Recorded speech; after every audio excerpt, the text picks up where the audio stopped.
La réflexologie a été mise au point par un médecin otorhinolaryngologiste américain, le Dr Fitzgerald. Il était persuadé qu'il s'agissait d'une science chinoise vieille de plus de 5000 ans, fondée sur la théorie des points d'acupression. Les premiers à utiliser le massage plantaire auraient en fait été les Égyptiens. C'est ce que semblent indiquer des inscriptions hiéroglyphiques retrouvées dans des tombes datant de 230 avant Jésus-Christ. Certains pensent en revanche que ce sont les Incas qui, dès le XIIe siècle avant notre ère, ont découvert la réflexologie. Et ils en auraient par la suite transmis les principes aux Indiens d'Amérique du Nord. Quoi qu'il en soit, ce fut une étudiante du Dr Fitzgerald, Eunice Ingham, qui établit véritablement les fondements thérapeutiques de la réflexologie telle que nous la connaissons aujourd'hui en Occident. Mais la technique ne s'est véritablement imposée en Europe que dans les années 60.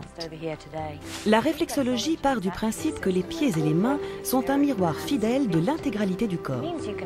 Dans la pratique, cela permet de soulager un patient de façon tout à fait indolore en massant sur les pieds ou les mains les points correspondant au siège des douleurs ou des tensions. Il s'agit en outre d'une méthode très intéressante pour traiter un certain nombre de déséquilibres organiques. En utilisant les différentes techniques de pression, le thérapeute décèle sous ses doigts les zones de blocage énergétique, les points douloureux et même les tensions les plus infimes. Les tensions se manifestent soit par une légère sensibilité de la zone réflexe, soit par la présence de petits grains ou d'une substance cristalline sous la surface de la peau. Ces cristaux, lorsqu'il y en a, proviennent de résidus de calcium et de minéraux qui se sont déposés sur les terminaisons nerveuses du corps.